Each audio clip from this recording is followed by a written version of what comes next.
Hello दोस्तों। आज से हम बायोलॉजी की एक नई सीरीज शुरू कर रहे हैं जिसमें हमने बायोलॉजी का सबसे important chapter cell the unit of life लिया हुआ है, जो आपके नीट के पॉइंट ऑफ व्यू से बहुत ही ज़्यादा इम्पोर्टेंट चैप्टर हो जाता है। ये नीट के पॉइंट ऑफ व्यू से इम्पोर्टेंट चैप्टर ही नहीं, आपको फर्स्ट ईयर और इंटर सारे सिलेबस को कवर अप करने के लिए, बहुत ही अच्छे से समझने के लिए ये चैप्टर आपको बहुत ही ज़्यादा हेल्प करेगा। इसलिए इसको पढ़ना बहुत ज़्यादा ज़रूरी है। इसको हमने सबसे पहले इसलिए लिया है क्योंकि ये आपके सबसे बेसिक अंडरस्टैंडिंग को मजबूत करेगा, जो आपको आगे आने वाले जितने भी चैप्टर हैं उनको समझने में काफ़ी ज़्यादा हेल्प होने वाले हैं। तो इस वाले वीडियो में हम क्या जानेंगे? इस वाले वीडियो में हम सेल के इंट्रोडक्शन को समझेंगे, फिर हिस्ट्री को जानेंगे, फिर सेल क्या होता है उसको समझेंगे, फिर सेल थ्योरी को जानेंगे और फिर ओवरव्यू ऑफ सेल, और फिर शेप और साइज़ को समझते हुए आगे बढ़ेंगे। बिल्कुल एनसीईआरटी का पैटर्न लेकर चलेंगे। जैसे जैसे एनसीईआरटी में टॉपिक्स दिए हुए हैं वैसे ही कवर करेंगे। एक एक लाइन एनसीईआरटी की कवर करेंगे, जैसा आपने थंबनेल पर देखा भी होगा। बहुत ही ज़्यादा आपके फ़ायदेमंद वीडियो होने वाला है। वीडियो को लास्ट तक ज़रूर देखिएगा, आपको काफ़ी कुछ सीखने को मिलेगा, है ना। जो भी 15-20 मिनट का वीडियो होगा। यदि इसमें हम देखें तो सबसे पहले हम चर्चा करेंगे इंट्रोडक्शन पर। इंट्रोडक्शन में हम दो टर्म की चर्चा करने वाले हैं, एक तो साइटोलॉजी, दूसरा सेल बायोलॉजी। साइटोलॉजी क्या होता है? साइटोलॉजी का मतलब होता है सेल का वैज्ञानिक तौर पर अध्ययन। इसमें हम बेसिक तौर पर सेल के स्ट्रक्चर का अध्ययन करते हैं। यदि हम दूसरे टर्म की बात करते हैं, सेल बायोलॉजी। सेल बायोलॉजी का मतलब होता है सेल के स्ट्रक्चर और फंक्शन दोनों का अध्ययन करना। यदि हम यहाँ पर बात करते हैं हिस्ट्री की, तो हिस्ट्री में हम सबसे पहले बात करेंगे discovery of cell. Discovery of cell मतलब सेल की खोज। सेल की खोज में दो साइंटिस्ट बहुत ज़्यादा इंपॉर्टेंट होते हैं। पहले साइंटिस्ट का नाम है रॉबर्ट हुक। रॉबर्ट हुक का नाम एनसीईआरटी में नहीं गिवन है, लेकिन हमको एक चीज़, दूसरे साइंटिस्ट का नाम एंटोनी वान लीवेनहॉफ, जो एनसीईआरटी में गिवन है, बहुत ज़्यादा इंपॉर्टेंट है। आप ध्यान रखिएगा क्योंकि ये एनसीईआरटी में गिवन है और एनसीईआरटी के एक एक लाइन, एक एक पॉइंट बहुत ज़्यादा इंपॉर्टेंट हो जाता है। यदि हम रॉबर्ट हुक की बात करें तो रॉबर्ट हुक का जो योगदान है, वो इन्होंने क्या किया है, तो एक कार का टुकड़ा लिया था जिसमें इन्होंने निर्जीव कोशिका की खोज की थी। निर्जीव कोशिका की खोज में इन्होंने सेल के बाहरी कवरिंग यानी कि सेल वॉल को देखने की कोशिश की थी। बाहरी कवरिंग सेल वॉल को इन्होंने देखा था। इन्होंने क्या, एक शब्द का यूज किया था, एक टर्म का यूज किया था जिसका नाम है सेलुला। सेलुला का मतलब होता है एक कक्षक, एक कोष, एक कमरा। इसके बाद इन्होंने, रॉबर्ट हुक ने माइक्रोग्राफिया नाम की एक पुस्तक को पब्लिश किया था, जिसमें इन्होंने जो कुछ भी अपने माइक्रोस्कोप में देखा था उसको इन्होंने बहुत सारे चित्रों के माध्यम से इसको प्रकाशित किया था।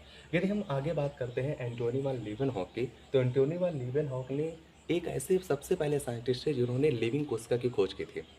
अब यदि आपसे क्वेश्चन पूछा जाता है कि सबसे पहले सजीव कोशिका की खोज किसने की थी, तो आप आंसर एंटोनी वान लीवेनहॉक ही लगाएंगे, ना कि रॉबर्ट हुक, है ना। तो इस चीज़ को आपको बहुत ही अच्छे तरीके से ध्यान रखना है। आगे हम बात करते हैं व्हाट इज सेल, मतलब कोशिका क्या होती है। कोशिका को यदि हम एक अपनी समझ के हिसाब से समझना चाहें तो हम ये मान सकते हैं, एक ये कक्षक है, एक कमरा है जिसमें बाहरी एक कवरिंग होती है। अब उसके बाहर सेल वॉल हो भी सकती है, नहीं भी हो सकती है। यदि एनिमल कोशिका है यानी कि जंतु कोशिका है, तो वहाँ पर आउटर कवरिंग में सिर्फ आपको प्लाज्मा मेम्ब्रेन देखने को मिलेगी, सेल वॉल देखने को नहीं मिलेगी। यदि वहीं पर कवक या प्लांट की कोशिका है, तो वहाँ पर आपको एक बाहरी कवरिंग सेल वॉल देखने को मिलती है। इसका मतलब ये हुआ कि एक बाहरी बैग लाइक स्ट्रक्चर है जिसके अंदर विशेष प्रकार के केमिकल या कोलाइडी सॉल्यूशन जैसा साइटोप्लाज्म भरा हुआ है, एक तरल पदार्थ भरा हुआ है जिसके अंदर सभी केमिकल प्रोसेस चल रही हैं, जो एक लिविंग ऑर्गेनिज्म या लिविंग या सजीव के लिए उत्तरदायी होती है। तो आप इस तरीके से समझ सकते हैं, ये बैग लाइक स्ट्रक्चर है जिसके अंदर मटेरियल भरा हुआ है और उसी में रासायनिक प्रक्रियाएं चल रही हैं जिसके माध्यम से जीवन चलता है। अब ये वाली जो एक ही कोशिका होती है, ये जीवन की सबसे फंडामेंटल यूनिट होती है। फंडामेंटल यूनिट का मतलब होता है इसी से हमारे ऊतक बनते हैं, इसी से हमारे अंग बनते हैं, जिसके माध्यम से ऑर्गेनिज्म बनता है, जीव बनता है, जो अपनी इस पर्यावरण में अपनी सारी जैविक क्रियाएं करता है। इसको यदि हम परिभाषित करना चाहें तो हम ये कह सकते हैं कि जो सेल होती है वो स्ट्रक्चरल एंड फंक्शनल यूनिट होती है। इंपॉर्टेंट है, ये स्ट्रक्चरल का मतलब होता है संरचनात्मक और फिर फंक्शनल क्रियात्मक। संरचनात्मक एवं क्रियात्मक होती है। यहाँ पर यदि इस तरीके से लिख लिया जाए कि फंक्शनल एवं स्ट्रक्चरल यूनिट होती है, तो थोड़ा सा शब्दों का हेर फेर हो जाएगा, आपको ध्यान रखना है। यहाँ पर सबसे पहले संरचना बनती है, फिर क्रिया होती है ना। तो ये इसको कैसे लिखेंगे, स्ट्रक्चरल एंड फंक्शनल यूनिट। आगे देखिए, इस आधार पर हम कह सकते हैं, अब आपके शरीर एक आपके मस्तिष्क में एक सवाल उठ रहा होगा कि सर जो हम इस पृथ्वी पर जीव देखते हैं वो दो तरीके के हो जाते हैं, एक तो यूनिसेलुलर, दूसरे मल्टी सेलुलर, यानी कि एक कोष की और बहुकोष की। एक कोष की जीवों की यदि हम बात करें तो एक कोष की जीवों का जो शरीर होता है वो केवल एक सिंगल सेल का बना हुआ होता है, और वहीं पर यदि हम मल्टी सेलुलर की बात करते हैं तो मल्टी सेलुलर जितने भी ऑर्गेनिज्म होंगे उनका सबका शरीर बहुकोशिकी यानी कि बहुत सारे कोशिकाओं से मिलकर बना हुआ होता है। अब बहुकोशिकी कोशिका जो जीव होते हैं इनकी विशेषता होती है कि इसमें जितनी भी बहुत सारी कोशिकाएं पाई जाती हैं आपस में एक समन्वित या फिर यूँ कह लें कोऑर्डिनेटेड वे में काम करते हैं, सब एक दूसरे से संबंधित होती हैं और सेल्फ रेगुलेटेड होती हैं। यहाँ पर भी हम बात करते हैं यूनिसेलुलर जो जीव होते हैं उनकी जो विशेषताएं होती हैं वो क्या हो सकती हैं। उनकी विशेषताओं में जो पहली विशेषता है वो है इंडिपेंडेंट एग्जिस्टेंस। मतलब क्या है, यदि एक कोष की जीव की बात करेंगे तो स्वतंत्रता पूर्वक अपने जीवन यापन कर सकते हैं। मतलब एक ही कोशिका में जीवन की जितनी भी आवश्यक घटनाएं हैं, या फिर अगले पॉइंट में यहाँ पर लिखा हुआ है परफॉर्म ऑल एसेंशियल फंक्शन, मतलब जितने भी जरूरी जीवन के लिए आवश्यक क्रियाएं हैं, चाहे श्वसन हो, चाहे भोजन का निर्माण हो, चाहे एक्सक्रीशन हो, कहने का मतलब उत्सर्जन हो, या रिप्रोडक्शन हो, ये सारी की सारी प्रक्रियाएं एक ही कोशिका के माध्यम से संपन्न की जाती हैं, एक ही कोशिका में परिपूरित होती हैं। आगे यदि हम बात करते हैं सेल थ्योरी, अगला टॉपिक आ जाता है सेल थ्योरी। सेल थ्योरी का मतलब होता है सेल का सिद्धांत। अब हम यहाँ पर ये चीज़ समझने की कोशिश करेंगे, इसमें कुछ बिंदु होंगे जिसके माध्यम से हम सेल के मूलभूत सिद्धांत को समझने की कोशिश करेंगे, जिसमें 3 साइंटिस्ट एनसीईआरटी इंट्रोड्यूस करती है, जिसमें पहले साइंटिस्ट होते हैं मैथियस स्लाइडर, दूसरे हैं थियोडर स्वान, तीसरे हैं रुडोल्फ विर्चो। लेकिन इसमें 2 सबसे ज़्यादा इंपॉर्टेंट हमारे साइंटिस्ट हैं, मैथियस स्लाइडर और थियोडर स्वान। चलिए देखते हैं मैथियस स्लाइडर ने क्या किया है। तो मैथियस स्लाइडर ने अपना योगदान 1838 में दिया हुआ है। ये वनस्पति शास्त्र के से संबंधित हैं, यानी कि ये बॉटनिस्ट हैं। और थियोडर स्वान एक जियोलॉजिस्ट हैं जिनका योगदान 1839 में हुआ है, 1839 में हुआ है। एनसीईआरटी में सन गिवन है इसलिए बहुत ज़्यादा इंपॉर्टेंट है, इसको आपको बिल्कुल अच्छी तरीके से याद रखना है ना। इन्होंने मैथियस स्लाइडर ने क्या बताया, तो मैथियस स्लाइडर ने बताया all plant are composed of different kind of से which form tissue of plant. मतलब क्या है, इन्होंने बॉटनिस्ट थे, इसका मतलब है प्लांट कोशिकाओं यानी कि पादप कोशिकाओं पर अपना काम करेंगे। पादप कोशिकाओं पर जब काम करेंगे तो इन्होंने क्या बताया कि जो पादपों का शरीर या पादपों का ऊतक होता है वो बहुत सारी कोशिकाओं से मिलकर के बना हुआ होता है।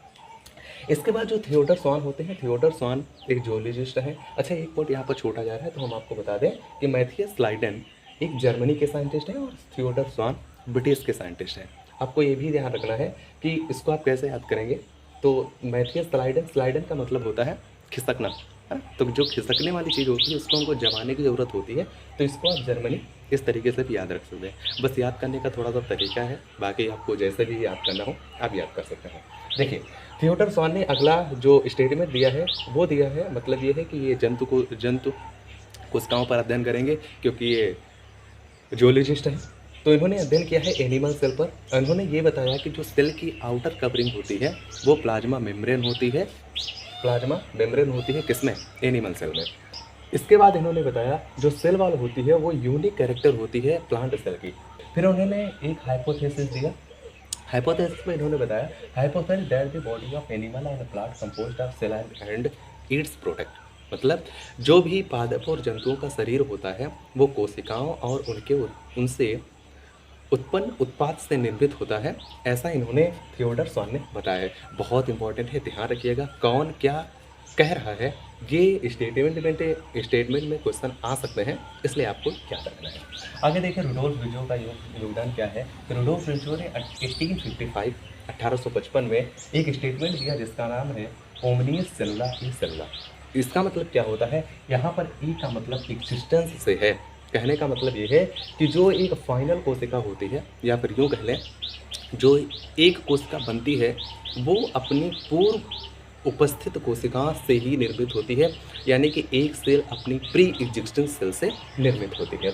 इन्होंने सेल थ्योरी का एक फाइनल स्टेप देने का काम किया है। सेल थ्योरी का एक फाइनल स्टेप दिया है जिसमें इन्होंने एक साइंटिस्ट को ऐड किया था। क्या दिया था? Only cellular cellular. ठीक है, इन तीनों साइंटिस्ट के योगदान को यदि हम एक साथ समेकित करके लिखें तो एनसीईआरटी 2 लाइनें लिखती है। एक तो लिखती है all living things are made up of cell and product of cell, मतलब जितने भी इस पृथ्वी पर जीव पाए जा रहे हैं वो कोशिका अथवा उसके उत्पाद से निर्मित होते हैं। अगला स्टेटमेंट है all cell arises from pre existing cell, मतलब जितनी भी कोशिकाएं हैं वो अपनी पूर्व उपस्थित कोशिकाओं से निर्मित होती हैं। इसके बाद हम चर्चा कर रहे हैं ओवरव्यू ऑफ सेल, मतलब ये है कि सेल का एक बेसिक ओवरव्यू समझने की कोशिश करेंगे। डिटेल स्टडी आगे आने वाले जितने भी वीडियोज होंगे उसमें की जाएगी। ये पूरी सीरीज है जिसको आपको पूरी अच्छी तरीके से देखोगे तो पूरे जितने भी कॉन्सेप्ट हैं सेल चैप्टर के वो आपके कवर हो जाएंगे। यहाँ इसके बाहर कुछ नहीं आने वाला क्योंकि हम एक एक लाइन एनसीईआरटी की कवर कर रहे हैं। यदि आप देखें तो सेल की ओवरव्यू में सबसे बाहर आप देख रहे होंगे एक कवरिंग है जो जिसमें आपको एक सेल वॉल दिख रही है, सेल वॉल दिख रही है और अंदर क्या है? प्लाज्मा मेम्ब्रेन है। यदि आप प्लांट सेल की बात करेंगे तो यहाँ पर आपको सेल वॉल दिखाई देगी। यदि एनिमल सेल की बात करेंगे तो वहाँ पर सेल वॉल ना होकर के आउटर कवरिंग प्लाज्मा मेम्ब्रेन होने वाली है। यदि हम अंदर बढ़ते हैं तो इस वाले बैग यानी कि इस कक्षक के अंदर या सेल प्लाज्मा मेम्ब्रेन के अंदर तरल पदार्थ भरा हुआ रहता है जिसको हम साइटोप्लाज्म के नाम से जानते हैं। थोड़ा और अंदर चलते हैं तो यहाँ पर कोशिका झिल्ली युक्त डबल मेम्ब्रेन युक्त एक डेंस पदार्थ पाया जाता है या डेंस स्ट्रक्चर पाई जाती है जिसका नाम यहाँ पर हमने केंद्रक रखा है या ये केंद्रक है। और केंद्रक के अंदर जो भी तरल पदार्थ भरा हुआ होता है उसको हम न्यूक्लियोप्लाज्म के नाम से जानते हैं। यहाँ पर एक चीज़ आपको समझना है कि जो साइटोप्लाज्म होता है और न्यूक्लियोप्लाज्म होता है इन दोनों का जो समाकलित रूप होता है उसको हम प्रोटोप्लाज्म के नाम से जानते हैं। कई बार क्वेश्चन पूछा जा सकता है कि आपको कि साइटोप्लाज्म और प्रोटोप्लाज्म और न्यूक्लियोप्लाज्म क्या एक ही चीज़ें हैं?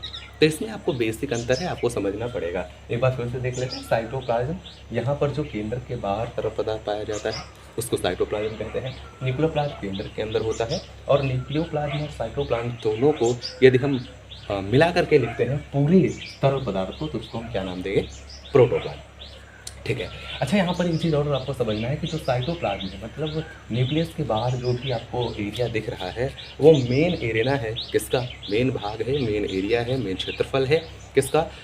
जितनी भी उपापचयी क्रियाएं होती हैं कोशिका के अंदर, जितनी भी रासायनिक प्रक्रियाएं होती हैं कोशिका के अंदर, उन सभी का मेन स्थान क्या होता है? तो साइटोप्लाज्म होता है।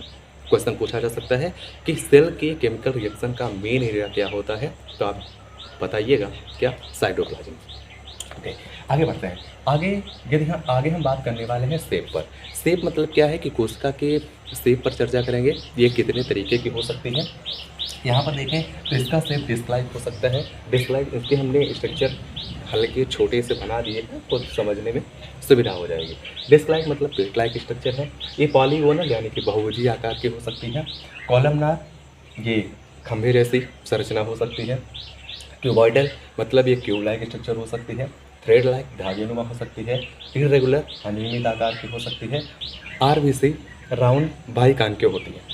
यदि हम बात करें डब्ल्यूबीसी की तो डब्ल्यूबीसी अमीबॉइडल आकार की होती है। यदि हम कॉलमनार एपिथेलियम सेल की बात करते हैं तो ये लॉन्ग नैरो लांग होती है मतलब लंबी होती है और पतली सी कोशिकाएं होती हैं।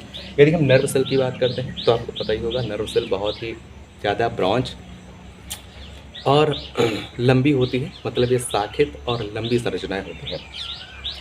आगे यहाँ पर ट्रैकेड्स की बात करते हैं जो प्लांट में पाए जाते हैं। ट्रैकेड्स टेपरिंग होती है। टेपरिंग का मतलब होती है दोनों सिरों पर नुकीली हुई होती है। इलोंगेटेड होती है यानी कि लंबी होती है। आगे यदि हम मीजोफिल की बात करते हैं तो मीजोफिल की कोशिकाएं गोल और अंडाकार होती है, राउंड एंड ओवल होती है। यहाँ पर यदि आप बात करें पत्ती के एडॉक्सियल सरफेस पे तो एडॉक्सियल सरफेस पे कुछ खंभाकार कोशिकाएं पाई जाती हैं, वो भी मीजोफिल सेल ही होती हैं। तो एनसीईआरटी यहाँ पर 2 नाम लिखती है, राउंड एंड ओवल, इसलिए हमने 2 ही नाम लिखे हैं। आगे यदि हम बात करते हैं साइज पर तो यहाँ पर साइज जो एनसीईआरटी लिखती है वो पैराग्राफ में माइकोप्लाज्मा को 0.3 माइक्रोमीटर की रेंज बताती है। वहीं पर यदि हम चित्र की बात करते हैं तो चित्र में ये माइकोप्लाज्मा जैसे सूक्ष्म कोशिका यानी कि PPLO को 0.1 माइक्रोमीटर की रेंज की कोशिका बताती है। इसलिए आपको ध्यान रखना है माइकोप्लाज्मा यदि स्टेटमेंट में क्वेश्चन आता है तो आप 0.3 लिखेंगे, यदि चित्र के माध्यम से पूछा जाता है तो आप 0.1 लगाएंगे। आगे देखें तो बैक्टीरिया की रेंज देखें तो बैक्टीरिया की रेंज यहाँ पर 3 to 5 माइक्रोमीटर दी हुई है। वही देखें चित्र में देखें तो चित्र में 1 से 2 माइक्रोमीटर की दी हुई है। तो थोड़ा सा पैराग्राफ और चित्र में अंतर है, आप अच्छे से एनसीईआरटी को पढ़ लीजिएगा। आगे देखें आरबीसी की यदि हम बात करते हैं तो आरबीसी की रेंज 7 माइक्रोमीटर है। यदि हम इसके आगे देखें तो ईग ऑफ ऑस्ट्रिच यानी कि ऑस्ट्रिच के अंडे की जो कोशिका होती है वो सबसे लार्जेस्ट आइसोलेटेड कोशिका होती है, जो एनिमल की सबसे बड़ी कोशिका है। अच्छा, यहाँ पर एक कन्फ्यूजन हो जाती है कि सर एक का अंडा मतलब ये कि जो अंडा वो निषेचन के बाद जिससे बच्चा निकलता है वो वाला अंडा, ऐसा नहीं है। जो मादा ऑस्ट्रिच होती है वहाँ पर जो इग होता है जिसके माध्यम से आगे चलकर निषेचन होकर के भ्रूण बनेगा, उस वाले अंडे की जो साइज होती है वो सबसे ज़्यादा बड़ी होती है, मतलब वो लार्जेस्ट सबसे बड़ी आइसोलेटेड कोशिका होती है। यहाँ पर हमने सारे पॉइंट को कवर कर दिया है जितना यहाँ पर इस वाले स्लाइड में दिया हुआ है। यहाँ पर अच्छा एक चीज़ छूटी जा रही है, आपके एनसीईआरटी में शुरुआत में ही चैप्टर के शुरुआत में ही एक साइंटिस्ट दिए हुए हैं जिनका नाम है जीएन रामचंद्र। थोड़ा सा इंपॉर्टेंट हो जाते हैं क्योंकि एनसीईआरटी में दिए हुए हैं और इनका योगदान याद रखना है। सन नहीं याद रखेंगे लेकिन इनका योगदान जरूर याद रखेंगे। इन्होंने सबसे ज़्यादा काम किया है प्रोटीन के स्ट्रक्चर पर, इन्होंने प्रोटीन के स्ट्रक्चर पर काम किया है। इन्होंने ट्रिपल हेलिकल मॉडल प्रोटीन का दिया हुआ है, फिर रामचंद्रन प्लॉट दिया हुआ है। इन्होंने जीएन रामचंद्रन जी ने रामचंद्रन प्लॉट भी दिया हुआ है। अल्फ़ा हेलिक्स और बीटा हेलिक्स जो भी प्रोटीन की स्ट्रक्चर होती हैं वो पॉलिंग के साथ में मिल करके इन्होंने पब्लिश किए थे। तो इनका योगदान है जो हमने एक स्लाइड पर लिख दिया है। हालांकि क्वेश्चन पूछना नहीं चाहिए लेकिन अब एनसीईआरटी है, कुछ भी पूछ सकते हैं, तो आपको इन चीज़ों को ध्यान रखना है। तो इस स्लाइड में हमने क्या क्या सीखा, हमने सीखा इंट्रोडक्शन, फिर हिस्ट्री सीखा, फिर हमने कोशिका क्या होती है उसको समझा, फिर सेल थ्योरी को समझा, फिर हमने ओवरव्यू को समझा, फिर शेप और साइज। इस तरीके से इतनी चीज़ें हमने कवर कर दी हैं। आप एनसीईआरटी को एक बार अच्छे से रीडिंग लगा लीजिएगा क्योंकि एनसीईआरटी अपना बहुत ज़रूरी है। इसका आप स्क्रीनशॉट ले सकते हैं, नहीं तो इसकी हम स्लाइड लगा देंगे, आप आराम से देख सकते हैं। आपको कैसा लगा कमेंट करके ज़रूर बताइए और प्रॉपर नोट्स ज़रूर बनाइएगा क्योंकि नोट्स आपके जो भी होते हैं वो काफ़ी ज़्यादा इंपॉर्टेंट हो जाते हैं किसी भी कंपटीशन को क्रैक करने के लिए, है ना। आप सभी का धन्यवाद।